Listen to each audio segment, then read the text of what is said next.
Yeah, welcome to the Movie Lighthouse. This is a special edition here.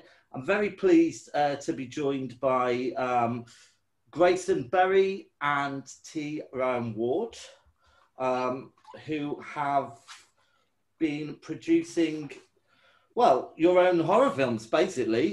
Is that right? That's exactly right, James. Yeah, it's been crazy. We started with a piece called Pact that happened, a true story that happened to me and Ryan directed. And we rolled right into a horror anthology. Trying to raise money for a horror anthology during a pandemic is a really good time. And we shot something 2 weeks ago just to kind of get us back on the map, and called Unanswered, just a really short horror film in the New Jersey area. And we are holding auditions for the first official short film in the horror anthology on Wednesday. So there you go. Wow. Okay, well, let's start with something that you sent me recently, a film called Pact. So if you had to describe Pact, how would you describe it? Ryan, you want to take this one? Sure. Well, as the name, even though the spelling is specifically because there's a lot of films with the word P-A-C-T in it, as you can imagine. So sometimes you have to get a little creative. Now, I'm a fan of films. I've seen a couple of them now. But what I'm impressed with is, like when you're reading a short story, you have to pack in an awful lot very quickly, whether it be character, story, design, all that kind of stuff. You've got to grip the audience within the first minute. And what I really liked about Pact was it seemed to me slightly autobiographical. Would I be right? Not that, maybe the more sinister aspects of the movie, but would you say I'm on the right track there? 100%, James. Yeah, I wanted to play the bad guy, for obvious reasons. I guess it's a more fun character. So Raphael played me, essentially. Yes, is the answer to that question. Yeah. Okay, good stuff. So, and also, obviously, in the film, what I like as well is I don't believe that you need a lot of money to make a good film, certainly a good horror. You need a good idea, and you need to kind of believe in those characters. But I quite like the design. Now, your film is kind of littered with a few movie references, which made me want to ask both of you guys what your influences are. Halloween was definitely an influence. I think we named Sarah, the actress, I named her Laurie in homage to Jamie Lee Curtis. And yeah, I think VHS more recently, if I'm talking about a recent influence, VHS, but I'm a 70s guy through and through.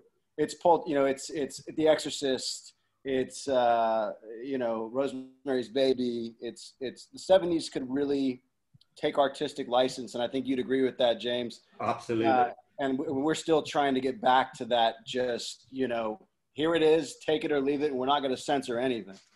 I think we've been through an awful time of horror. Personally, all they've been doing is regurgitating all the stuff that we've loved and doing a terrible job with it.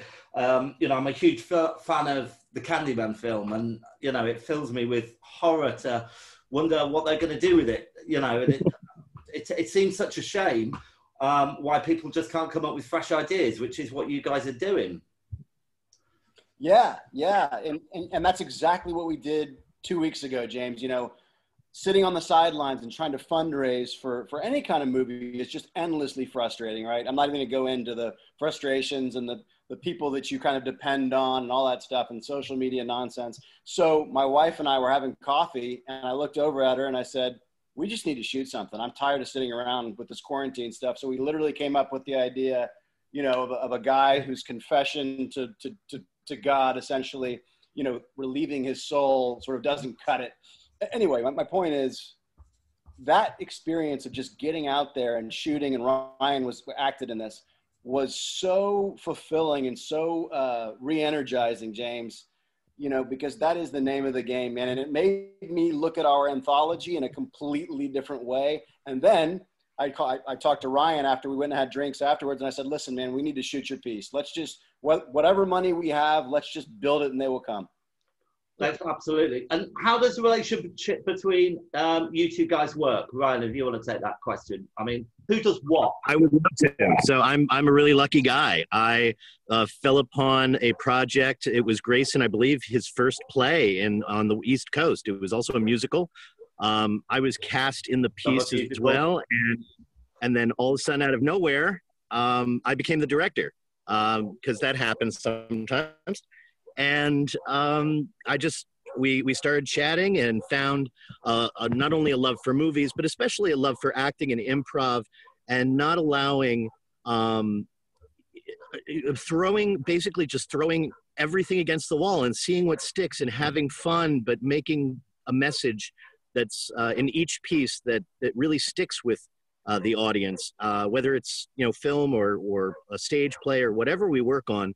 It's really about the message, it's about the talent, and it's not just how many explosions can I throw in here, how many, not that flesh is a bad thing, but, doing it for gratuitous reasons and just because you want to get likes is not the same as telling a great story. And I think that's how our friendship continued to blossom. And that's the dog Annie in the background. Well, that'll probably wake up my dog. It's my dog's birthday today, and he's celebrating by sleeping on my bed. So how do you, because there is a naturalistic approach to your films, but again, this has got to be truncated into like 5 minutes, 6 minutes. How do you get the balance between naturalism and get your script through? Do you have a very fine line of what you want to do in each section, in each scene, in each frame, in each shot, or what? I think you try to have a 3-act structure no matter what it is, James. But, in today's society, the attention spans are getting shorter and shorter. I know both Ryan and I are cognizant of that. And, it doesn't take that long to tell a really cool story. And I think that's what led us to do the 9 Lives anthology. So we said, hey, look, let's get 9 10-minute short films that are really compelling and really scary. And, what you can cram into that little space, James, is a lot. And then as directors, both Ryan and I kind of share the belief that a lot of horror fans mail it in terms of performance. Like, it'll be uneven. You'll see one guy that's just bringing it and somebody else just, so what would it be like? Imagine this, if everybody played the stakes through the roof. Yeah. So, yeah, the high performance always works.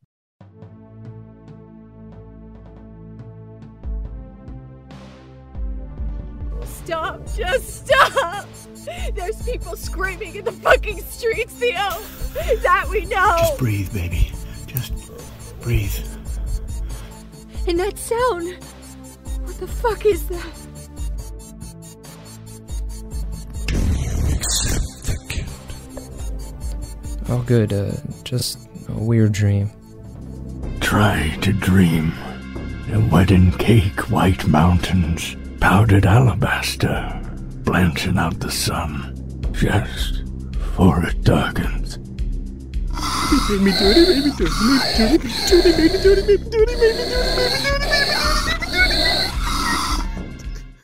So let's talk a little bit about 9 Lives. So I've seen the trailer, and that's available on YouTube. I'm going to put all the links to all your stuff as show notes as part of this as well. But what made you come up with this 9 Lives thing?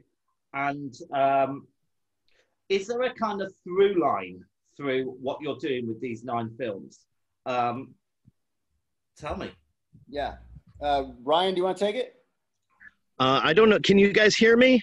Yeah, we can hear you great. Oh, great. Okay. Well, my screen is frozen, but I'm happy if you can hear me. That's all that really matters. No one's paying for the mug over here. So yeah, the beauty of 9 Lives is, as Grayson and I, well, I mean, Grayson really is the brainchild of the piece. And then we started to weave together some ideas, and specifically, as Grayson had shared, we're hearkening back to a couple really great pieces, anthology pieces from the past, and having that through line, James, you're completely correct. It's fundamental, and it's great for the audience when they get that payoff at the very end, where they go, "Oh my goodness, I can't believe I didn't know that from the very beginning." And so, yes, our through line is that Nikola Tesla has Basically, Oh, we lost him on We lost him. We lost him on the most important bit. I'll take it. So James, you're familiar with Edison? A little bit. Yes. Okay. So Edison There was a essentially race. lied. Am I right in saying there was a race between Edison and Tesla to invent electricity? 1,000% to create the next AC. So Edison had created DC. Tesla was tasked to create AC. He goes and does it in like a week. Yeah. And Edison promises him 50 grand. He shows up and he says, no, I'm not really going to give you that 50 grand. I was just lying about that. Yeah. So Tesla then goes to Westinghouse, who funds it, and the rest is history. So the through line of 9 Lives is Tesla's being tortured essentially by Edison because Tesla has the greatest secret in the universe, that we're all sort of a part of, and he's going to release that to the masses so that we can all benefit. And of course, Edison is trying to suppress that. So you see, we're giving it away, but that's okay. It's, Well, don't give away too much. Don't give away too much. Yeah. There you go. I think we get the and we flip through. Am I right in saying this is in the can? You've made all these films. No. We'll be Okay. shooting Ryan's first. Ryan's Bitter Cup is first up, and we're casting that Wednesday. Wednesday. Okay, and I'm going to get on to asking about production things in a second. Just, Yeah. I have to say, just looking through them again, that I feel there's a bit of a homage going on. You've obviously got the creepy kid, you've got the schoolroom, and obviously the corn. I'm a massive fan of Children of the Corn, and anything with corn, anything that features corn has got me. So I'm excited. How the hell are you funding these things? That's a great question, James. Do you have any advice? No, I'm kidding. Through Nook and Crook and beg, borrowing, and stealing. And, for instance, we've raised next to nothing in the crowdfunding campaign. And that's what we're shooting Ryan's piece with. And the hope is that all of our advertising, and because horror is such a valuable and inexhaustible sort of subculture, that we can rally these people around us to be a part of it. And a lot of those crowdfunding things are lip service. It really is. And so we are genuinely trying to pull people in as actors, as crew, in a variety of capacities to get them as passionate about it as we are, so we can all make it together. Because it really is, James, as you know, the 99 versus the 1%. If you don't work for Netflix or Amazon, you're like the rest of us, and we gotta figure it out. Absolutely. So where are you based, guys? New Jersey. So I'm in West New York, New Jersey, right on the Hudson River. I can see Manhattan, and Ryan is near Asbury Park. Ryan, is that right? That is correct. Could you say that again? So if someone wants to get in touch, whether through the crowdfunding or through, if people have an interest or a talent in filmmaking, whether that's camera, sound, writing, you're welcome to hear them out. Is that right? Absolutely. Our entire goal is to continue to grow the network of people that have a love for not only the horror genre, but also just film in general, and getting out there, not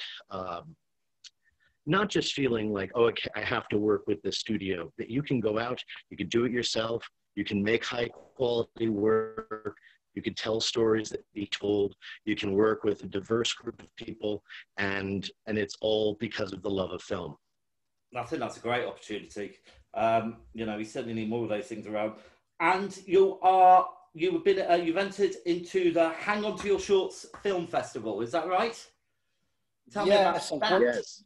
That's awesome. Yeah. So they're based in Jersey. I think it's their 10th year. Great guys. And unfortunately, James, it's going to be online because of the COVID mess. Yeah. So that's frustrating. But it's great to have people that believe in your work. We're obviously going to stay in contact with them. And then we also have a platform, pay-per-view platform called Launch 360 Media Inc. And they're a pay-per-view platform. They're relatively new. They're not Amazon yet, but it's a friend of mine who finally got it up and running. It's an ad-based campaign where the ads pay for to run the site, and then you get a little bit of that. At least it's a way to give back to the cast and crew and say, hey, at least we got, we're on a platform, we're getting eyeballs. But, James, I'm from Texas. I started shooting and directing in Texas 10 years ago. So I'm only 3.5 years into the East Coast, and assuming that the world doesn't burn down around me, which is happening, and I can stay alive, I'm really just trying to build my East Coast team and make films. So, James, if you were to come out and say, hey, let's make something, Grace, that would be, we're really, Ryan and I are sort of trying to spearhead this film movement out here and say, hey, if you're a bootstrap person that has an idea, we want to help. We want to be a part of that. So I know for a fact that Laurie's been trying to get his short film Dark Shot for ages, which is just black in various places around the world. So complete black in various settings. I'm not sure whether it'll really take off, but he's very passionate about the project, really. What do you mean? So can you elaborate on that project a little bit? Not really, because so what he wants to do is take a camera and go to a place which is devoid of light completely, whether that's a church or whether that's a dentist, film it, and there you go. So it'll be just black in different phases, but it'll be in different places. He thinks this has got real potential, but I'm not so sure myself. But we're always keen to collaborate. So maybe we'll get over and see you sometime. Sounds original. Listen, guys, I'm going to kind of wrap it up there. Thank you so much for giving us the time today. We're going to keep very close attention on you. I've really enjoyed watching these films, and I can't wait for the anthology to come out. I know you kind of plugged I know you're on Facebook, and you can find your stuff. Actually, one of your short films is on Amazon as well. I forget the name. The one Disturbed, which is the one you said. Yeah. So you can get that on Amazon Prime. That's in the UK right now. So check it out. Also, we're going to put all the information at the end of this podcast and the show notes.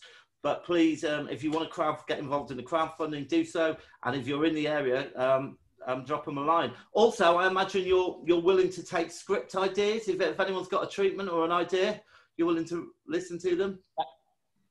Bring it on, 1,000%. Yeah, completely. There's nothing better than having a story brought to your attention, especially one that's totally outside the purview of Grace in my background or the world that we live in, something that really captivates not only our minds and our vision, but can make the audience really excited. So absolutely bring it on. I wrote a short story 2 Halloweens ago, which I'll send you over. It's brilliant. You're going to love it. So it's just fantastic. So you can have that free of charge and make millions from it. All right, guys. Straight to the top, James. No problem. Thank you very much, and good luck. Oh, and one thing I want to ask you: when you are massive movie stars, I do hope you're going to continue to promote our podcast, and you'll come back maybe in 6 months, give us an update on how everything's going. I'm available next week, James. Love it. Tell us how we can promote movie Lighthouse too, James. We really want to promote you, and we thank you so much for giving us the time. Seriously. Thank you. Everywhere you go, just say those words. All right, guys. Thanks a lot. Take care. See you soon.